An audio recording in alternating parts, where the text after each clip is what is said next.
Grandmother told you not to discuss with friends. And now, your host, Matthew Dowling, and today's guests on Commonalities.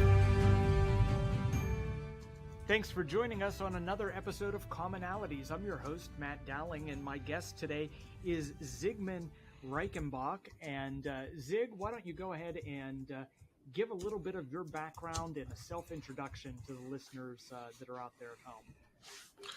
Hey, good evening, listeners of Commonalities. My name is Zigmund Reichenbach. I work as a grassroots engagement director with Americans for Prosperity. I'm not here speaking on behalf of them today, just speaking here as an independent commentator and observer of what's going on in grassroots politics. So a lot of you will probably see me around at events or will continue to do so as we, focus on less government and less taxes broadly, professionally, but also I am a political observer as well.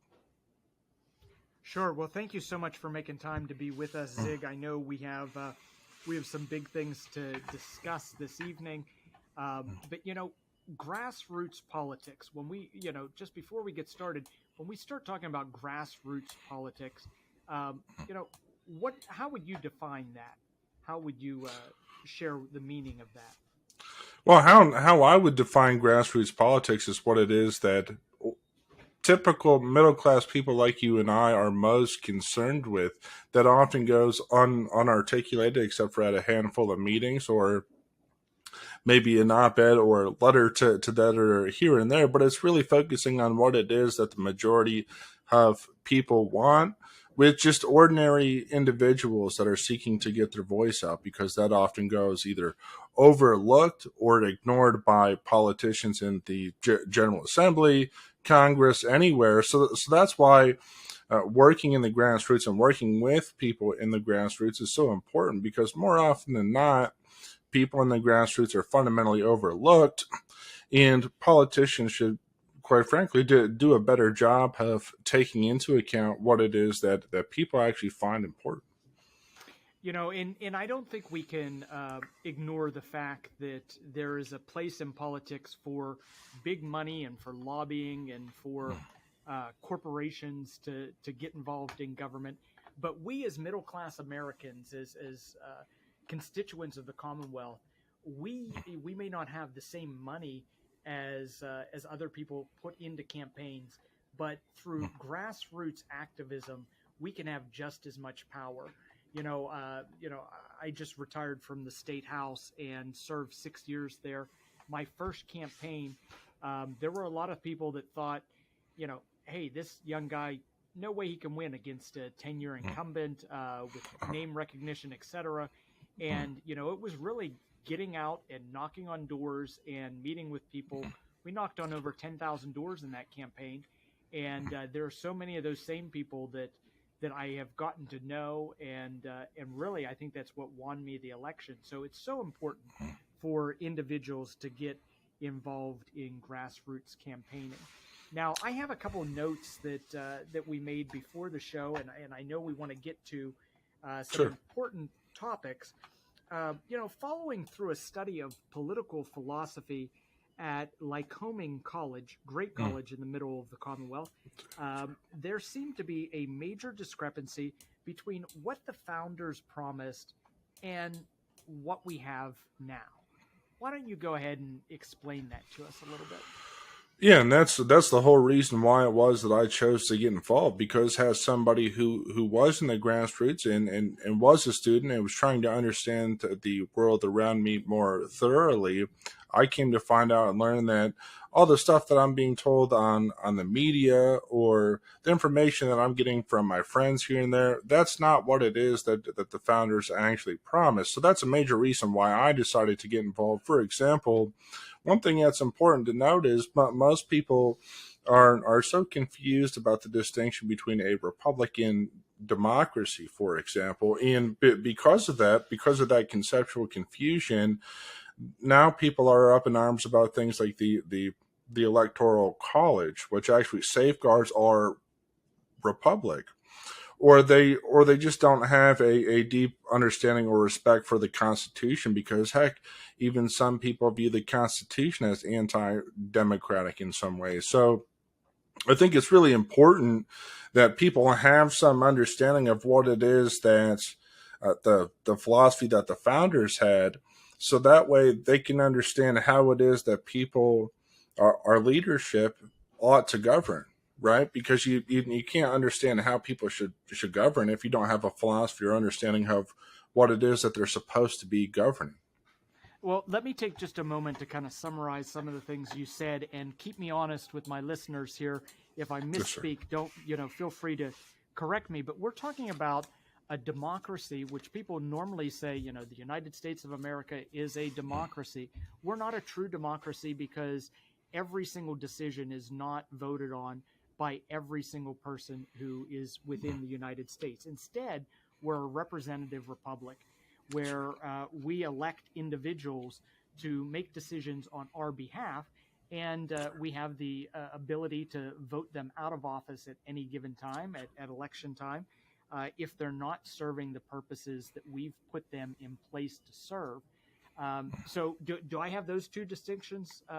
Yeah. There, Zig? No, that distinction is exactly right. In democracy, people directly voted on legislation. It wasn't all people. Actually, people were chosen randomly to vote in democracy, but they directly voted on legislation. And the reason why the founders, for example, didn't want and didn't support that was because, well, for one, just a clear study of history and seeing how that actually led to the destruction of past great societies. But also they believed that representatives could better refine and articulate the views of individual citizens.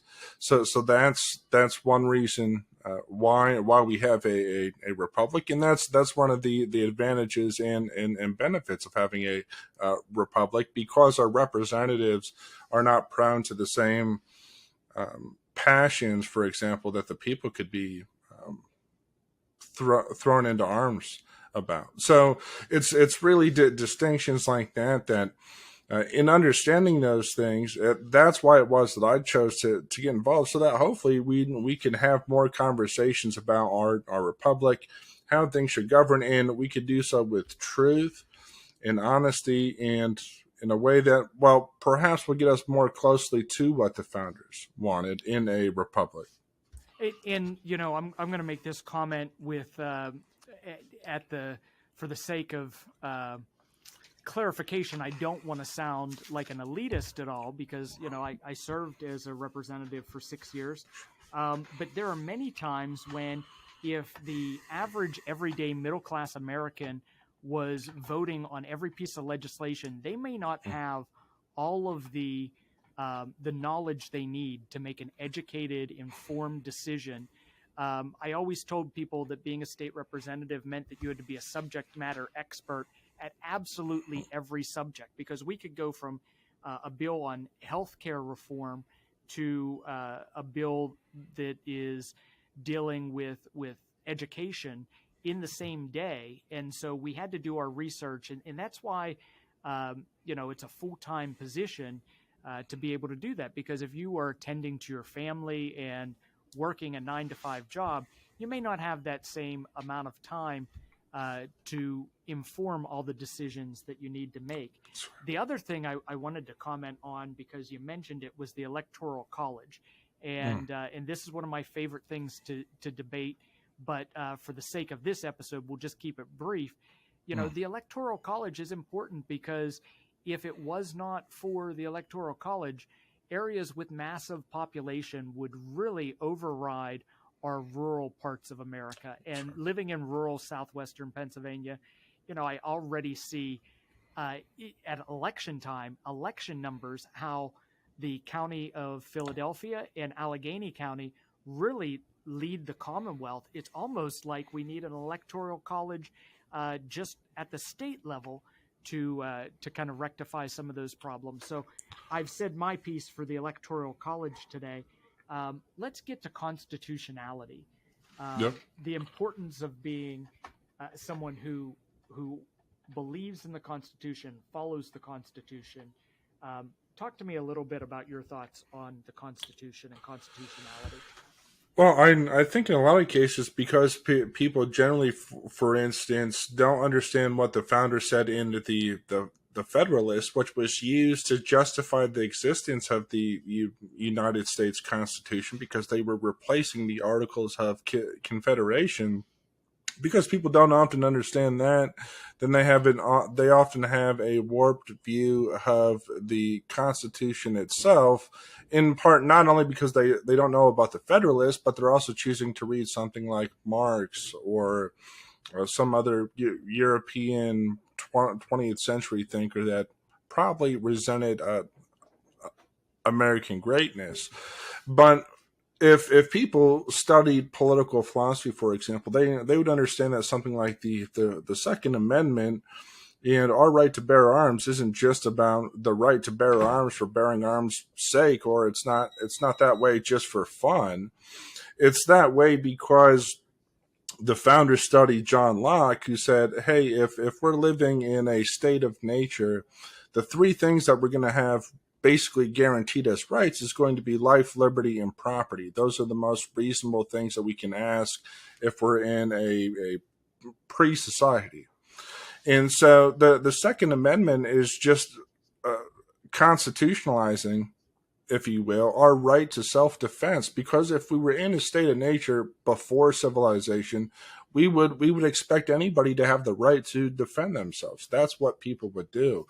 So now, because people don't understand that, they think, well, we ought to just be able to get rid of guns. Well, no. I mean, people have an inherent right to self-defense.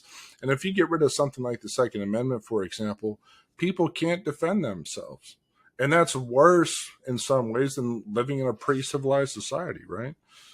Yeah, and when you're talking about the Second Amendment, I don't know if everyone realizes this. I know a lot of my listeners probably do, but the Second Amendment of the U.S. Constitution protects your right to keep and bear arms. But the Pennsylvania Constitution, Section 21, also talks about the right to keep and bear arms, and it's even actually stronger in its wording than the U.S. Constitution, saying that it shall not be questioned. So you have protections for the Second Amendment in both of those places. The First Amendment can't be ignored either. So let's talk just for a moment or so about the importance of the free speech and the First Amendment. Yeah, I just think that now, because people don't understand the importance of free speech, and they're reading things like Marx and other postmodern thinkers, then it's really marginalizing its importance. Or alternatively, they will only have respect for the First Amendment insofar as it can advance things like you had a lot of radical causes in the 1960s, for example. They only respected the First Amendment insofar as it could advance their causes. So if people were doing a thorough reading of the Federalist, for example, they would understand that the First Amendment is important because it actually helps our balance of power. It helps various factions articulate what it is that's going on in society. And so having that there creates a set of checks and balances and competition between various factions that's needed according to our Republican system, because our Republican system isn't intended, for example, to create utopia. It's intended to balance needs between various competing groups, and that's one of the things that the First Amendment is fundamentally supposed to do. In fact, without having some implicit understanding of the First Amendment, the founders themselves would have never been able to establish our republic. I mean, the whole justification for our republic is contained in the Federalist, which were printed in newspapers. So if that doesn't highlight the importance of civil discourse and conversation, I don't know what does. You know, Zig, we have to get to our first break here today. But before we do that, I just want to take 30 seconds. We are discussing kind of our our republic as the founders intended it. And I don't think you can do that without touching on states' rights over, the federal government's rights and responsibilities. So just in 30 seconds, give us your point of view. And also I want to say this, I know some of our listeners may disagree with this conversation because you and I both come from a conservative point of view. I think we both sit on the right side of the aisle. But if someone disagrees, I would welcome that conversation on the show as well at a future date and time. So we're not saying we're absolutely correct, but from our point of view, this is what it looks like. So let's talk states' rights over the federal government's rights, and then we'll go to a quick commercial break. The whole reason why the founders thought that was important was because they assumed in designing the new Constitution that people would naturally want to know what's most important in terms of local politics and state politics, because geographically, physically, that's what's closest to them. And heck, it's probably what should be closest to them because that stops a vast disagreement. So the whole justification behind something like states' rights is that it allows people who have local knowledge of the situation to best participate and solve problems in a way that, quite frankly, the federal government can't. And the founders understood that. Well, and I don't want to open a whole can of worms here and take up the rest of the show with this topic, but we have issues where I think the federal government oversteps. And many times during my service as a state representative, I would have constituents ask me about the legalization of recreational marijuana or the use of medical marijuana. And of course, here in the Commonwealth of Pennsylvania, it's been some time that we've had medical marijuana laws in place, but the federal drug schedule still lists marijuana as a classified drug, and therefore you have issues with gun ownership in the ATF and so forth. And I think that's one of the areas where the federal government really kind of overstepped, and I think that's one of the conflicts that comes into place that our forefathers would have said, hey, this is a states' rights issue. That's right. Yeah, well, no, Zig, that's exactly right. Zig, we got to get to our first break. We'll be back on Commonalities in just a moment.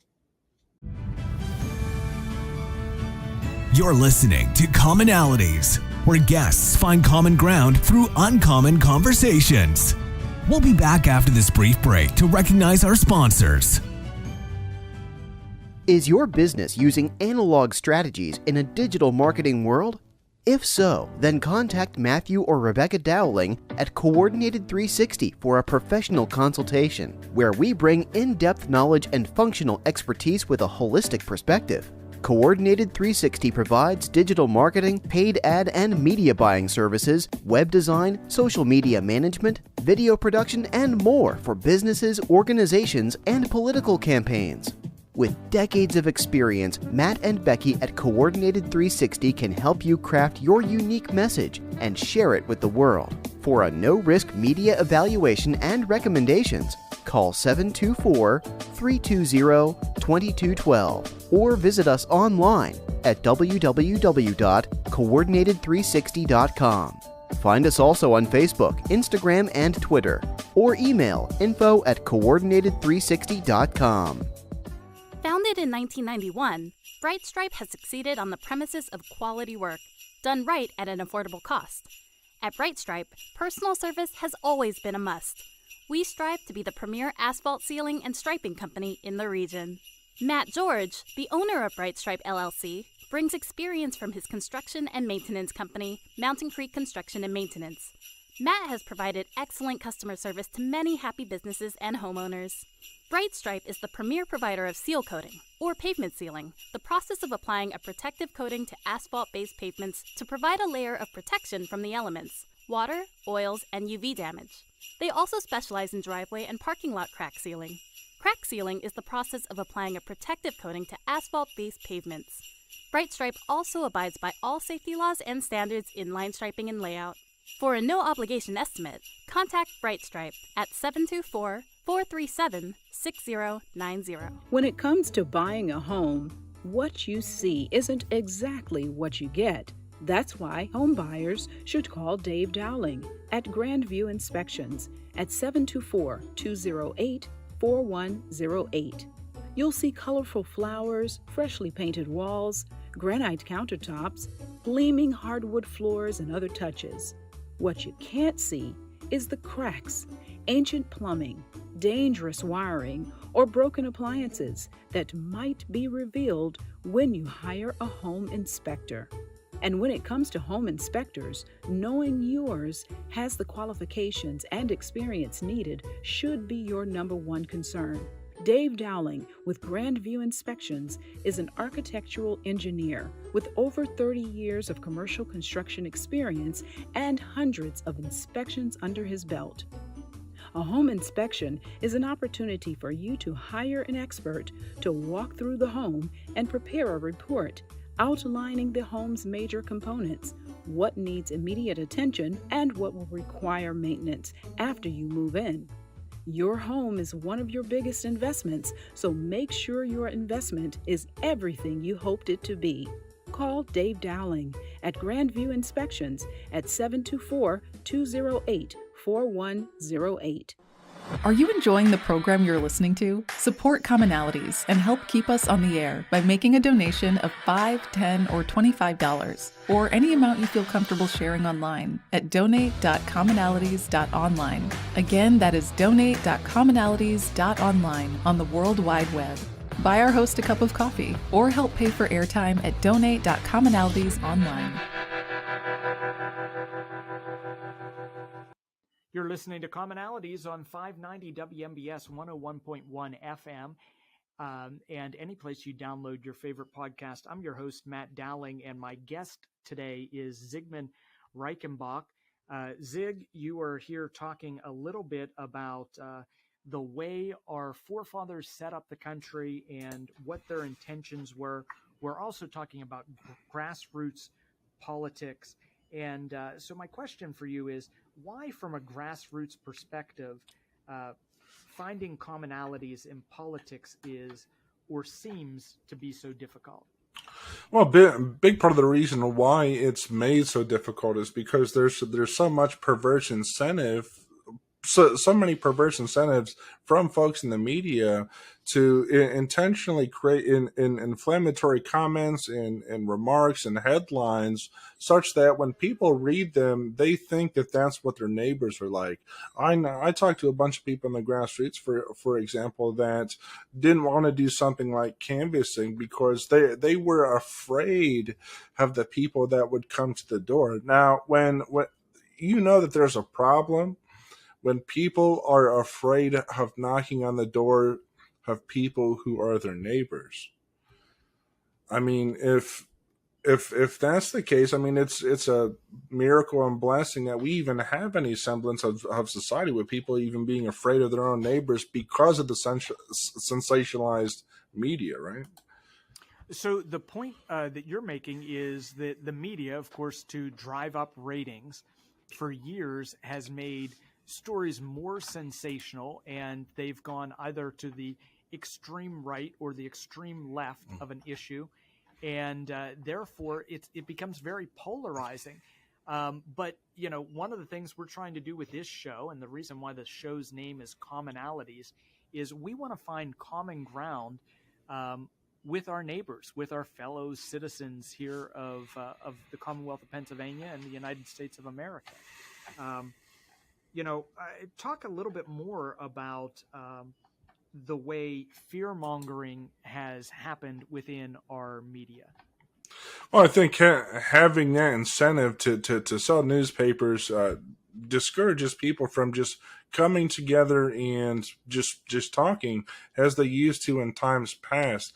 If you take a look back at history, for example, the great probably hub of democracy, or even just thinking about rights, was really in coffee shops when you had a vast middle class there and ready to talk to one another about politics. So not only do we have fear-mongering in the media for ratings, we also don't even have hardly any space to find any common ground anymore.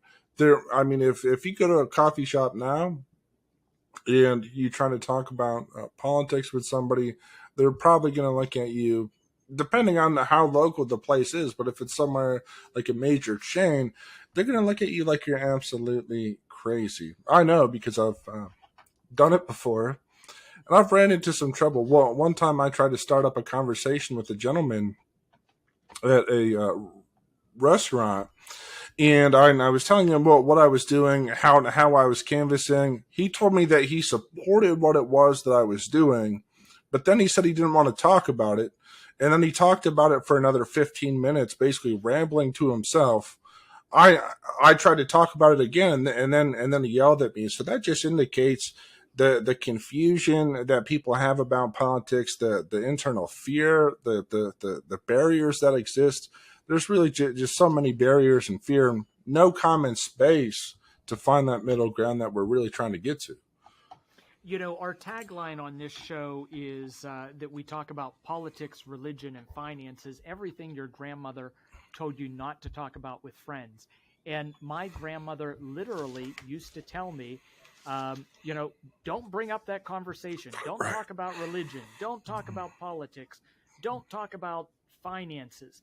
But those are the big issues that need discussion. And, unfortunately, we have come to a society where everyone kind of clamors up when you introduce a topic like that around the dinner table. And I think what people forget is that you and I could have completely different ways of solving a problem.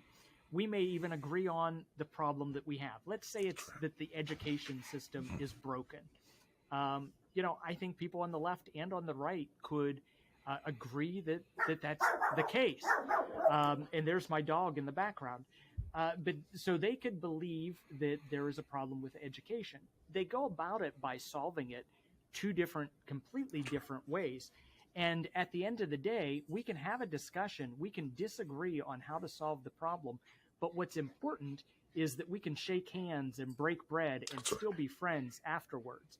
And, there were many nights in Harrisburg, where I would go out to dinner on a specific topic with a company or a lobbyist. And then afterwards, I would find myself enjoying a cigar or, having a drink at an establishment in downtown. And many times I was sitting with the same Democrats that on the House floor, we may have disagreed and vehemently debated each other, but we could come together as individuals, as people, as human beings at the end of the day.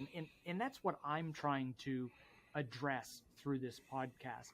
And, I don't know if you have any personal experience like that, where, you can completely disagree with someone, but still treat them humanely and still be friends with them.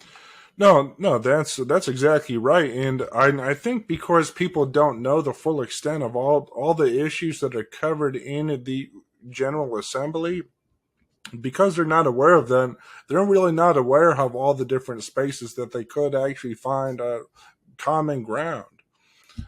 For example, State Senator Art Haywood is somebody that I would probably disagree with on a number of different issues, but he introduced a bill, and I guess I won't get into the total details of it unless you'd like to. But he introduced a bill that I think is most sensible when it comes to criminal justice reform. And I think because people don't know all the different issues out there fundamentally, or they don't even know what's going on in the General Assembly, that they really miss out on a lot of good opportunities to find that common ground. It's hard to find common ground if you don't know the ground exists. Senator Art Haywood, he's a good man from Philadelphia. He and I probably would never agree on anything except maybe where to have lunch or where to have dinner. We did the PCN call-in show a number of times together, where we would kind of spar with each other, and we had differing points of view. But that's another individual where at the end of the day, he's a human being. He's trying to do the best for his constituents, even though his ideas would be very different. We do have to get to another break in just about a minute, but before we do that, you touched on criminal justice reform. And I want to take our conversation kind of a step further, and I want to put some blame on politicians. And I have the ability to do that because, I was a politician. I am a politician. But, when we campaign, we send out flyers or we create commercials that have just small news bites or clips. And I used to say, it is amazing that I could make a vote and I could vote yes or no. And whether I voted yes or no, it didn't matter because a negative mail piece could be construed from my vote either way. And we as politicians have created a culture where that's done. And it's this Machiavellian kind of mentality that everything's good. Let's just say, because Art Haywood is looking at criminal justice reform and he wants to put people that have served their time back to work and being productive members of society. But if I'm running against him, I'll just say he's soft on crime. So we as politicians have really done an injustice to the voters in that regard. Zig, I got to get to our next break. When we come back, we'll be talking a little bit more about how to address these issues here within the Commonwealth of Pennsylvania. You're listening to Commonalities, where guests find common ground through uncommon conversations. We'll be back after this brief break to recognize our sponsors. Is your business using analog strategies in a digital marketing world? If so, then contact Matthew or Rebecca Dowling at Coordinated 360 for a professional consultation, where we bring in-depth knowledge and functional expertise with a holistic perspective. Coordinated 360 provides digital marketing, paid ad and media buying services, web design, social media management, video production, and more for businesses, organizations, and political campaigns. With decades of experience, Matt and Becky at Coordinated 360 can help you craft your unique message and share it with the world. For a no-risk media evaluation and recommendations, call 724-320-2212 or visit us online at www.coordinated360.com. Find us also on Facebook, Instagram, and Twitter, or email info@coordinated360.com. Founded in 1991, Bright Stripe has succeeded on the premises of quality work, done right at an affordable cost. At Bright Stripe, personal service has always been a must. We strive to be the premier asphalt sealing and striping company in the region. Matt George, the owner of Bright Stripe LLC, brings experience from his construction and maintenance company, Mountain Creek Construction and Maintenance. Matt has provided excellent customer service to many happy businesses and homeowners. Bright Stripe is the premier provider of seal coating, or pavement sealing, the process of applying a protective coating to asphalt-based pavements to provide a layer of protection from the elements, water, oils, and UV damage. They also specialize in driveway and parking lot crack sealing. Crack sealing is the process of applying a protective coating to asphalt-based pavements. Bright Stripe also abides by all safety laws and standards in line striping and layout.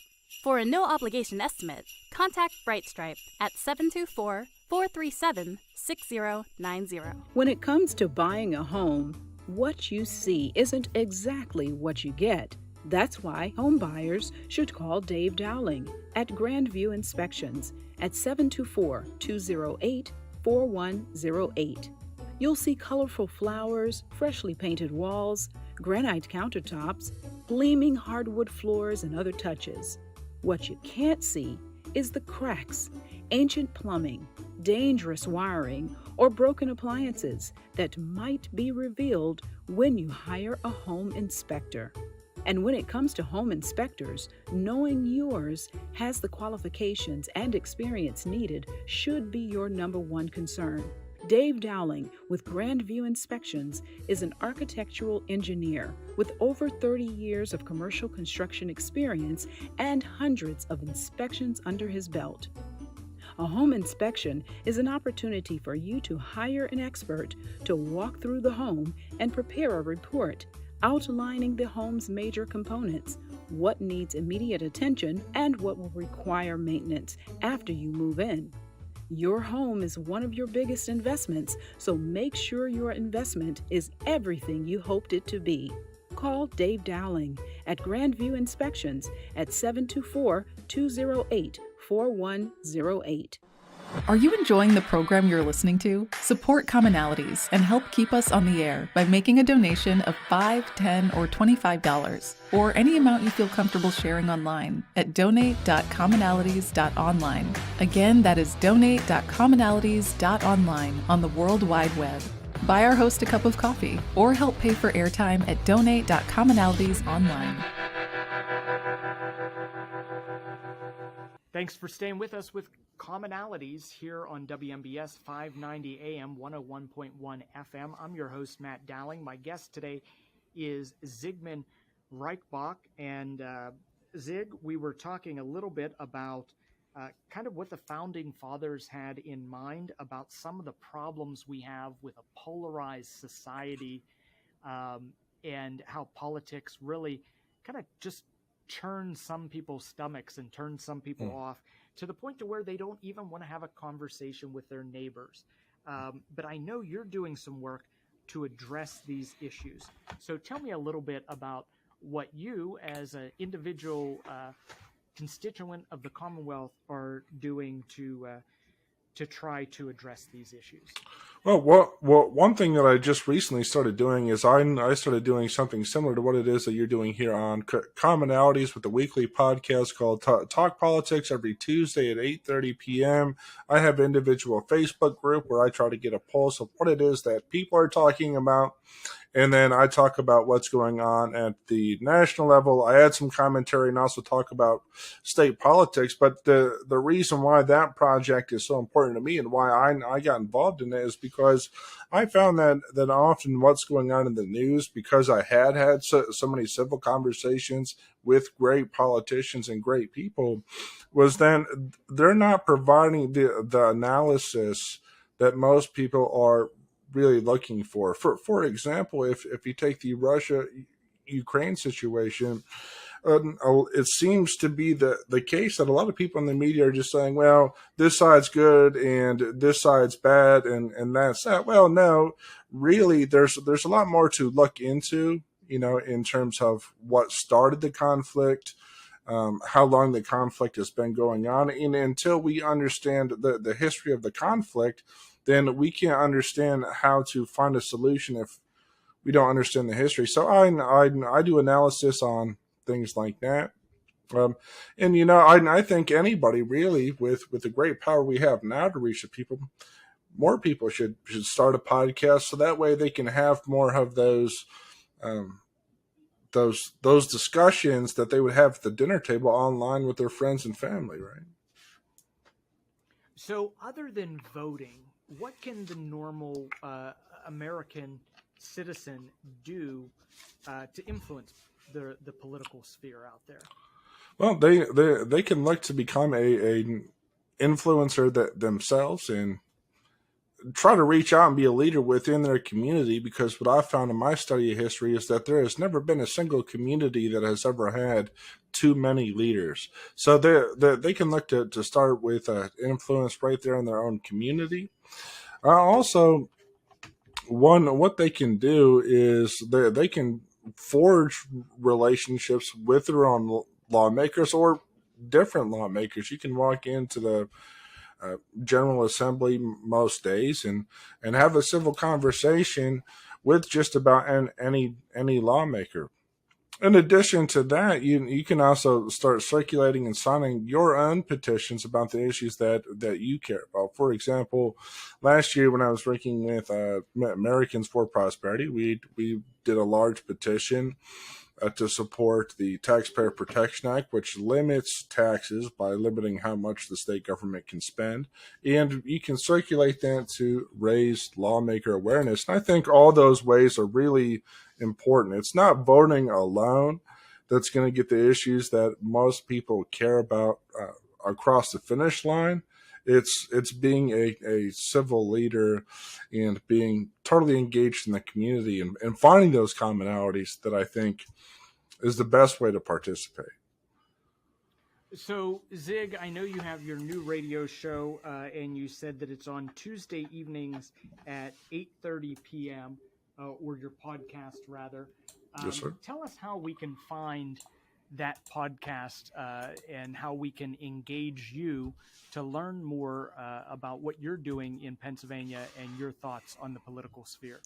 That's right. So one way that you can engage is just simply go to Talk Politics. There's a Facebook group right there that will allow you to interact with other individuals, expand your network, so that way you don't feel like you're alone when you're talking politics. And you can also look at the Facebook page on Talk Politics.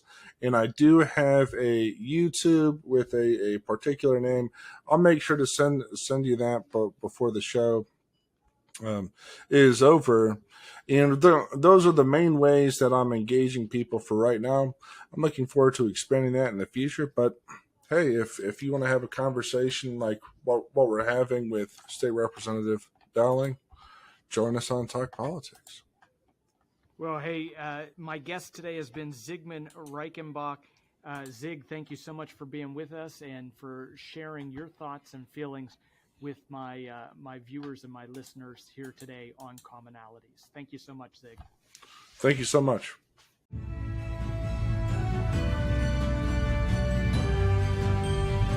This has been Commonalities, a show where guests find common ground through uncommon conversations. Copyright 2022 Coordinated 360. All public rebroadcasts should be done with prior written approval from Matthew Dowling. All requests should be sent to info@coordinated360.com. Thank you for listening to Commonalities.